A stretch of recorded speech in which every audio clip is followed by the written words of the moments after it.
हम भगवान का नाम जप करके, शास्त्रों का स्वाध्याय करके, गुरु चरणों की रज माथे पे धारण करके हम इंद्रियों को वश में कर सकते हैं। हम गंदी आदतों को छोड़ सकते हैं, हम अपने स्वरूप में स्थित हो सकते हैं, भगवत प्राप्ति कर सकते हैं। तो इसलिए इंद्रियों को भोगने से हानि ही हानि है और इंद्रियों को संयम में करने से लाभ ही लाभ है। चिराग जी। राधे राधे महाराज। राधे राधे महाराज जी। महाराज जी, आपने एक सत्संग में बोला था कि हमसे प्रेम करोगे तो आपकी परीक्षा लेंगे और श्री जी से प्रेम करेंगे तो आप पे प्यार बरसाएंगी, परंतु महाराज जी हमारे लिए तो आप ही सब कुछ है, तो क्या अभी भी हमें परीक्षा देनी पड़ेगी? ऐसे तुम हमें मान रहे हो, हम तुम्हें मान रहे हैं, अलग बात है। और जब ये हो गया कि आप पीछे पड़ गए हो तब फिर देखा जाता है कि तुम हमें कितना प्यार करते हो। तुम्हें भरी सभा में अपमानित करके निकाल दिया गया, इसके बाद भी आपको ऐसे ही प्यार कर रहे हैं। आप कुछ भी करो प्रभु, आपके सिवा मेरा कोई नहीं है। हर तरह से उसको धिक्कारा गया, हटाया गया, हर तरह से उसको परास्त किया गया, बस उसके यही निकल रहा है, आपके सिवा हमारा कोई नहीं प्रभु, आप जैसा मनाए। क्रॉस कर गया। आप जो चाहते हैं उसके विपरीत हम आपसे आचरण करते हैं। इसके बाद भी आप कहा कि आप जो लीला मनावे सो करो प्रभु, ये तन, ये मन, ये प्राण सब आपका है, आप जैसा आदेश करें, जैसा। वो बात फिर लगता है कि ये मेरा है। देहाभिमानी और प्रेम ये दोनों एक साथ नहीं रहते। देखो ना, हमारे भगवान सर्वलोक महेश्वर होकर प्रियाजू से विनय करते हैं, प्रियाजू के आगे हाथ जोड़े खड़े रहते हैं, क्योंकि वो राधा किशोरी से प्यार करते हैं, तो हाथ जोड़े खड़े रहते हैं। सर्वलोक महेश्वर है, जिनकी भ्रकुटी विलास सृष्टि लय हुई, वो हमारी लाडली जी के सामने। वो तो मतलब ये तो प्रेम का तो प्रेम में क्या है, बिक जाना होता है। जिससे हम प्यार करते हैं उसके हाथ बिक गए। यहां लोक में प्रेम थोड़ी होता है, यहां तो काम वासना है, यहां प्रेम थोड़ी है। प्रेम तो वो चीज है कि हम आपसे प्यार करते हैं, अब आप हमें कटवा दें भी तो मैं आपसे ही प्यार करूंगा। आपके सुख के लिए मेरा जीवन है, आपके लिए मेरा जीवन है। लेकिन यहां ऐसा नहीं होता। प्यार का नाटक केवल वासनाओं की पूर्ति के लिए, प्यार तो भगवान से होता है। और जब अगर प्यार आपका शुद्ध है तो वहीं भगवान विराजमान है। जहां प्यार है, माता पिता से शुद्ध प्यार हो जाए, पत्नी से शुद्ध प्यार हो जाए, पति से शुद्ध प्यार हो जाए, तो भगवान की प्राप्ति हो जाए। प्रेम में बड़ी सामर्थ्य है। पति प्रेम में, मातृ प्रेम में, पितृ प्रेम में प्रेम करो।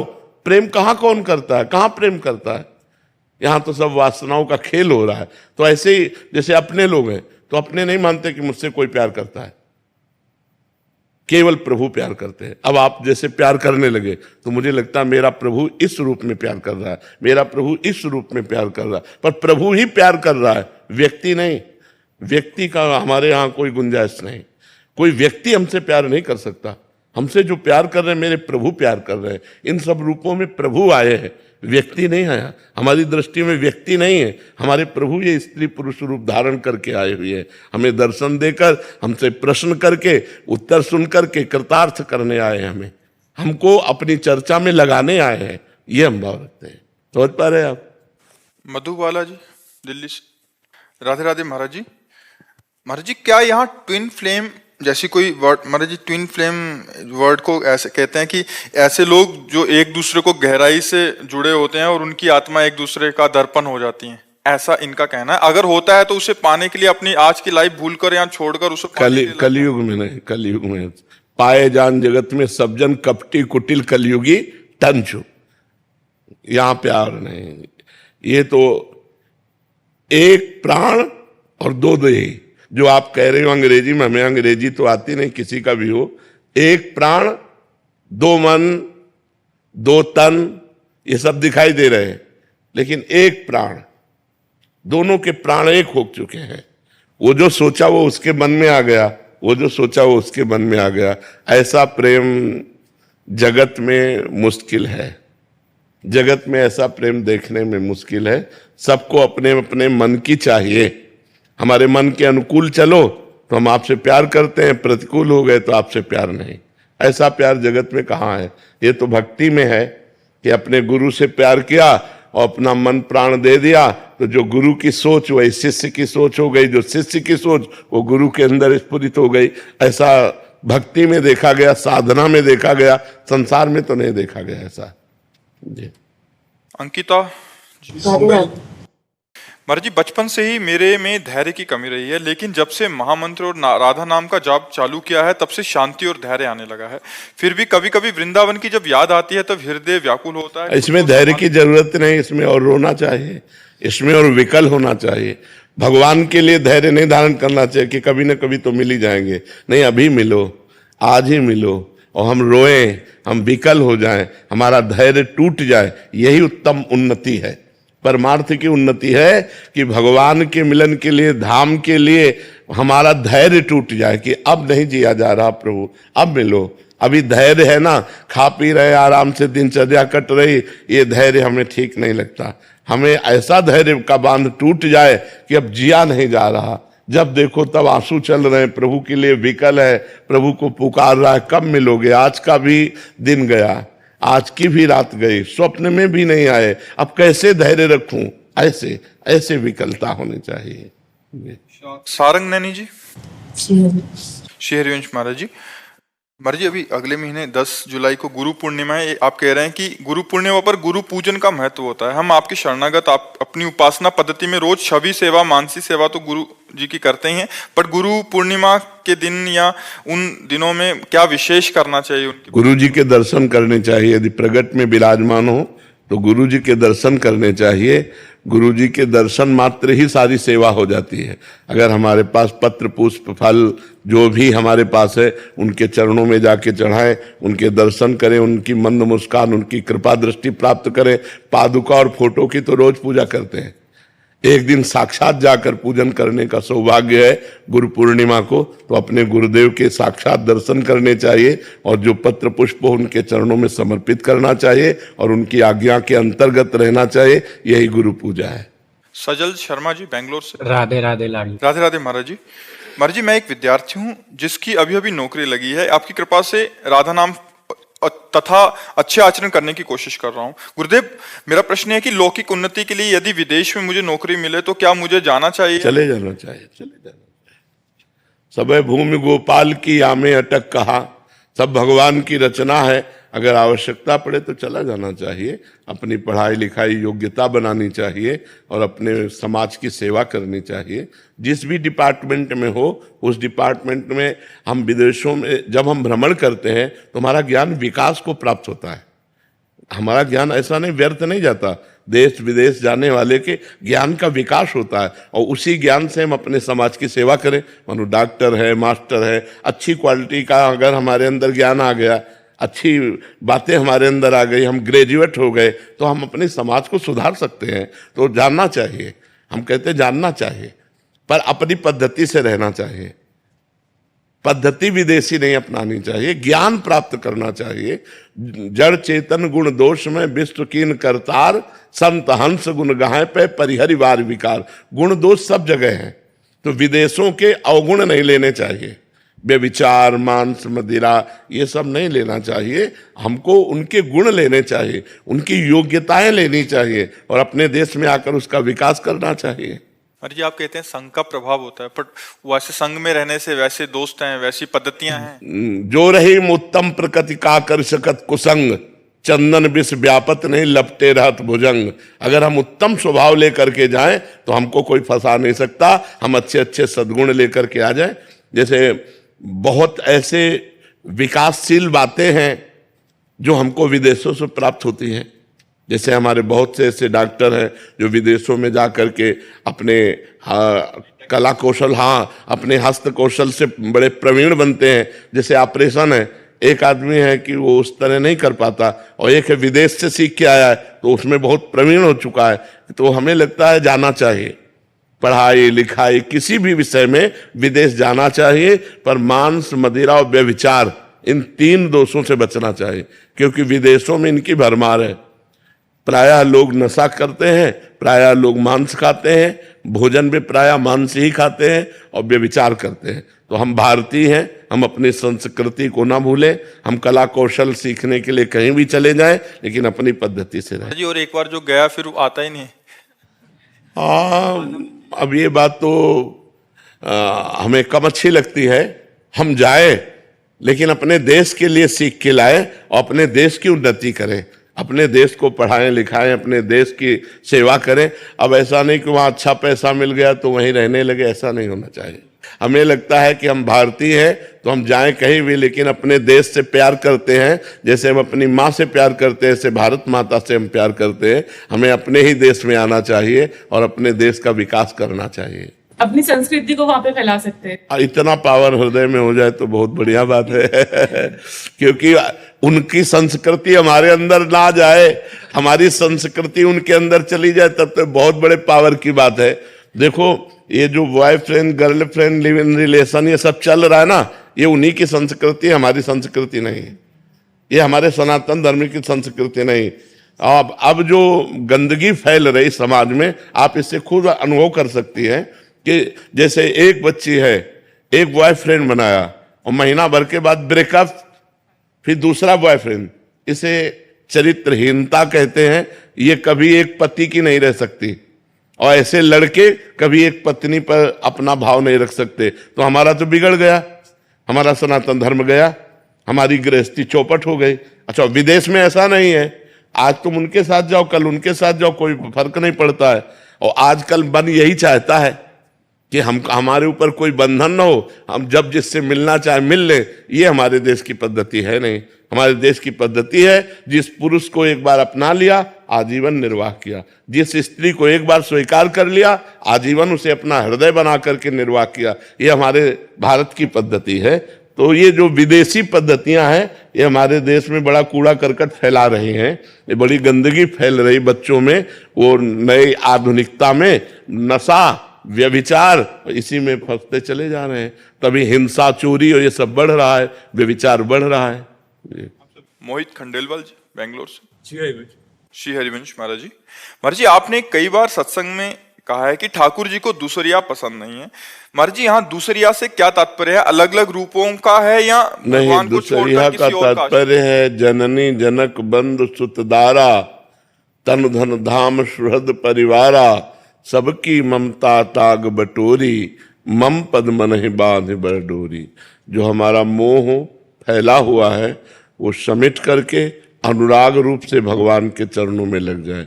जैसे मीरा जी कहते हैं, मेरे तो गिरधर गोपाल दूसरो न कोई। बस एक हृदय में भगवान के प्रति अनन्य भाव आ जाए। पत्नी में भगवान, माँ में भगवान, पुत्र में भगवान, जगत में भगवान, सर्वत्र भगवान। ये है दूसरिया न कोई, दूसरा कोई नहीं। दूसरा अगर कोई कि हमारी पत्नी प्रिय है तो फिर भगवान से अभी प्यार नहीं होगा। पुत्र प्रिय है तो भगवान से प्यार नहीं होगा। पुत्र में भगवान है इसलिए प्यार है, पत्नी में भगवान है इसलिए प्यार है। और जिस दिन भगवान निकल जाए तो उसी पत्नी और पुत्र के प्यारे शरीर को हम दाह संस्कार कर देते हैं। शरीर से प्यार करते हुए भी हम आदर भगवान का करते हैं। अगर प्रिय पत्नी के शरीर से भगवान अंतर ध्यान हो जाए तो हम उसी प्रिय पत्नी के शरीर को पैसा देकर जला देते हैं, गाड़ देते हैं, फेंकवा देते हैं। अर्थात हमारे हृदय में आदर भगवान का ही है, लेकिन अनजान है हम ये जान जाएं कि मेरे भगवान पत्नी रूप में है, मेरे भगवान पुत्र रूप में, मेरे भगवान माँ रूप में, सब चराचर जगत भगवान का स्वरूप, जीवन मुक्त हो गए।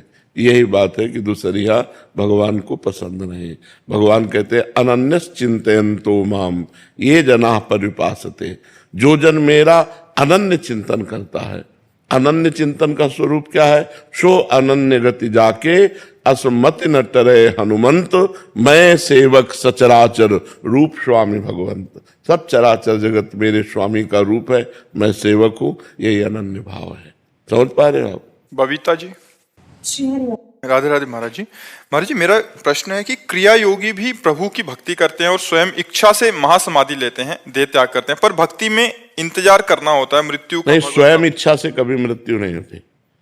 उनको मृत्यु का पता होता है, कल 7:इतने पर हमारी मृत्यु का योग है, तो वो समाधिस्थ हो गए और कल छोड़ देंगे शरीर, क्योंकि उनको पता हो गया। भजन करने से पता हो जाता है कि कल हमारा शरीर छूट जाएगा।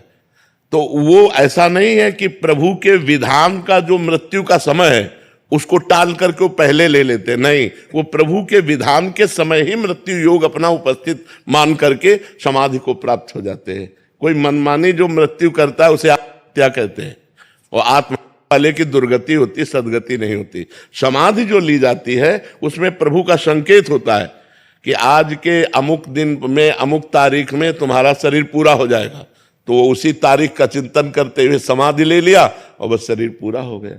समझ पा रहे आप? ये पूछना था कि सर अगर भगवत प्राप्ति करनी हो, जीवन मुक्ति लेनी हो या प्रिया प्रीतम के चरणों को पाना हो, तो क्या सबसे सटीक हो? भजन। हर समय देवर्षि नारद जी कहते हैं, तदर्पिता अखिलाचारिता तद्विस्मरणेन परम व्याकुलतेति।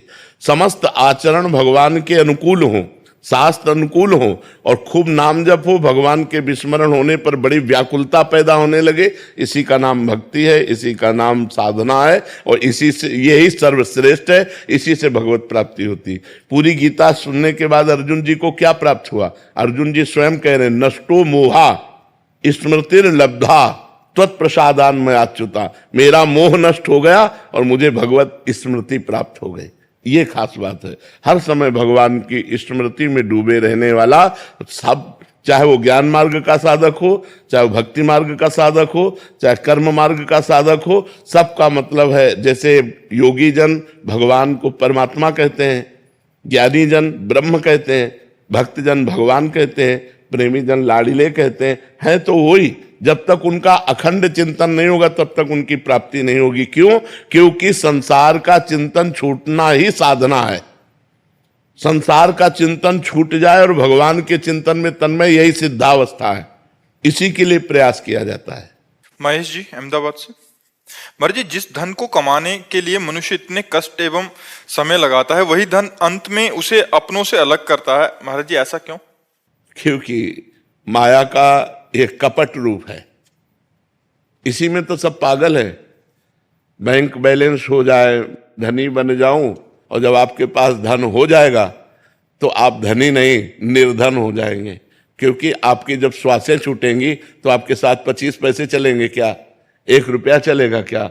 तो आप निर्धन हो गए। पूरा जीवन श्वासें लगा दी जिस धन के कमाने में, अंत समय जब शरीर छूटा तो आपके साथ कुछ नहीं गया। अगर राम राम जपते, राधा राधा जपते, कृष्ण कृष्ण जपते तो ये भी धन सार्थक हो जाता, वो भी सार्थक हो जाता। तो धन्य वो है जिनके रुपए से संत सेवा हो रही, गौ सेवा हो रही, समाज सेवा हो रही, और भजन कर रहे हैं और धर्म से चल रहे हैं, तो उनका ये जीवन भी धन्य और परलोक भी धन्य हो जाता है। और जहां धन होता है वहां कई प्रकार के छल कपट भी होते हैं। आपको पास पैसा है तो आपका लड़का ही आपको मार सकता है। भाई ने भाई की हत्या कर दी, पत्नी ने पति की हत्या कर दी, पति ने पत्नी की हत्या कर दी। कहीं काम लोभ और कहीं धन लोभ, यही कारण मिलेंगे आपको हिंसा के। स्त्री, रुपया और जमीन, संपत्ति आदि, यही है जिनके कारण ये सब हत्याएं होती हैं। हाँ, वही जर जोरू जवील, यही है जिनके कारण सब ये होता है। तो ये मायाकृत है, इसलिए शांति इससे प्राप्त होने वाली नहीं, इससे बिलगाव ही होता है, छल कपट ही होता है, और भगवान से भी बिलगाव हो जाता है। जो हम गरीबी से जीवन धर्म पूर्वक व्यतीत करें तो भगवान से प्यार हो जाए, और जब अमीरी की तरफ बढ़ते हैं तो शराब की बोतल से, मांस से, विचार से, गंदी आदतों से प्यार होता है और दुर्गति को प्राप्त होता है। विजेंद्र जी चंडीगढ़ से। राधे राधे महाराज जी। महाराज जी, क्या मेरे द्वारा किया गया नाम जप मैं दूसरों के कल्याण के लिए समर्पित कर सकता हूँ? कर सकते हैं, कर सकते हैं। पहले भगवान को समर्पित करें। जो नाम जप करें पहले भगवान को समर्पित करें और फिर भगवान से प्रार्थना करें जिसके प्रति आपको समर्पित करना है। फिर सरकारी विभाग है, जैसे राजकीय बैंक में आपने पैसा जमा किया, अब वहां से ट्रांसफर कर सकते हो आप।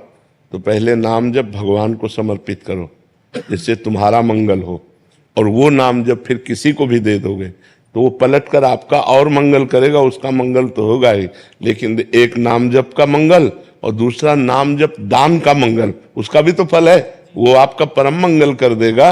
और जिसको देना चाहोगे उसको दे सकते हो नाम जप। जैसे अनुष्ठान होते हैं ना, तो ब्राह्मण लोग दूसरे के प्रति अनुष्ठान करते हैं तो उनको लाभ मिलता है ना, ऐसे हम नाम का अनुष्ठान करके किसी भी जीव का कल्याण कर सकते हैं। इसीलिए संत जनों को जगत बंधनी कहा गया कि वो अपना भजन करके जगत मंगल करते। सर्वे भवन्तु सुखिना सर्वे सन्तु निरामया सर्वे भद्राणि पश्यन्तु मा कश्चित् दुख भाग भवेत्। तो वो अपने भजन से ही तो जगत का मंगल करते हैं, इसलिए जगत पूजनीय संत जन होते हैं जी। दिवाकर जी लुधियाना पंजाब से। राधे राधे। राधे राधे महाराज जी। महाराज जी, अगर ज्योतिषी में सबसे पहले से सब कुछ निर्धारित है तो फिर मेहनत करने का क्या महत्व? नहीं, ज्योतिष में क्या निर्धारित है? दो ही बात तो निर्धारित है, पूर्व का सुख और दुख। नए कर्म तो निर्धारित नहीं है ना। तो हम कोई पशु हैं क्या कि सुख दुख भोगते हुए काटते रहे? हम सुख को भोगेंगे, दुख को रौंदेंगे। ऐसी हम तपस्या करें, ऐसी साधना करें, ऐसा भजन करें कि परम सुख को प्राप्त हो और विपत्ति दुख को रौंद कर हम भगवान की प्राप्ति करें। ये हमारे भाग्य में नहीं लिखा, ये हमें नया करना होगा। हमारे भाग्य में दो ही कर्मों का फल लिखा है, पाप कर्म का फल दुख और पुण्य कर्म का फल सुख, बस इसके आगे नहीं। अब इसके आगे भजन करना, सत्कर्म करना, दान करना, तपस्या करना, तीर्थयाटन करना, भजन करना, ये हमारे भाग्य में थोड़ी लिखा है। ये हमको भजन करना है और करके हमें नए भाग्य की रचना करनी है। हम मनुष्य, हम कोई पशु पक्षी थोड़ी हैं, हम मनुष्य हैं। साधन धाम मोक्ष कर द्वारा पाए न जे परलोक संभाला सो परत दुख पावई सिर धन पछताए काले कर्म ईश्वर मिथ्या दोष लगाए। नहीं, इस समय भजन करने का अवसर है। हम नया कर्म अनुष्ठान करके अपने भाग्य का परिवर्तन करने के लिए मानव देह प्राप्ति की, ना कि भाग्य के अनुसार केवल चलकर मिट जाना, ऐसा नहीं है। समझ पा रहे हैं आप जी? रूबी जी चंडीगढ़ से। राधे राधे महाराज जी। महाराज जी, मैं नौकरी करती हूँ और ऑफिस आते व जाते समय व ऑफिस में समय मिलने पर मंत्र का या नाम जप का नियम लेती हूँ, लेकिन ज्यादातर समय मेरा ध्यान इसमें ना होकर दूसरे कामों में लग जाता है। कोई इससे बात मुझे नहीं, भगवत प्राप्ति का कोई बात नहीं। जिस काम में मन लग जाता है उस काम को भी भगवान को समर्पित कर दो, ये कर्मयोग बन जाएगा। जो संसार का काम निष्काम भाव से करते हुए भगवान को समर्पित कर दिया जाता है वो भगवत प्राप्ति कराने के योग्य हो जाता है, वो कर्म योग हो जाता है। तो नाम जप करो, और जब नाम भूल करके कोई कार्य कर रहे हो तो उस कार्य को भगवान को समर्पित कर दो। 2 घंटा 4 घंटा 8 घंटा जो काम किया, हे सच्चिदानंद श्री कृष्ण, ये जो 8 घंटे हमने काम किए, ये समय 8 घंटे का समय मैं आपको समर्पित करूं, वो आपको भगवत प्राप्ति कराने वाला बन जाएगा। उसे कर्मयोग कहते हैं, मदर्थ कर्मयोग, भगवद अर्पण कर्मयोग। तो इसलिए नाम जप करो और जो कर्म में तन्मयता हो जाए और भगवान का विस्मरण हो जाए, उस कर्म को भी भगवान को समर्पित कर दो, वो भी भक्ति बन जाएगा। शंकी कुमार जी कनाडा से। राधे राधे। श्री हरिवंश। श्री हरिवंश महाराज जी। महाराज जी, मैं एक मनोचिकित्सक और रिसर्चर हूँ। गुरुजी, आपने मेरा जीवन ही बदल दिया। मैं 2 साल से आपको फॉलो कर रही हूँ और मुझे राधा नाम बहुत अच्छा लगता है, और जिस दिन नहीं होता उस दिन मेरे को दिक्कत, बहुत परेशानी होती, कष्ट होता है। जब मुझे कोई, महाराज जी, मैं किसी को दुखी देखती हूँ और उनको नाम जप और सत्संग के बारे में बताती हूँ, फिर मुझे लगता है कि आपने बोला है कि पहले खुद तो भगवत प्राप्ति कर लो, ज्ञान नहीं, ऐसा करना चाहिए, ऐसा करना चाहिए। अपने मित्र परिकर को सद उपदेश करना चाहिए, सदमार्ग में चलाना चाहिए। हम अपनी अनुभूतियां भले न बताएं, लेकिन हमने संत से ऐसा सुना है कि राधा नाम जपने से मंगल होता है। हमने संत से सुना है शराब नहीं पीना चाहिए, मांस नहीं खाना चाहिए, पर स्त्री गमन नहीं करना चाहिए, पर पुरुष गमन नहीं करना चाहिए। ये बातें तो हम सब अपने मित्र परिकर को सबको बता सकते हैं ना।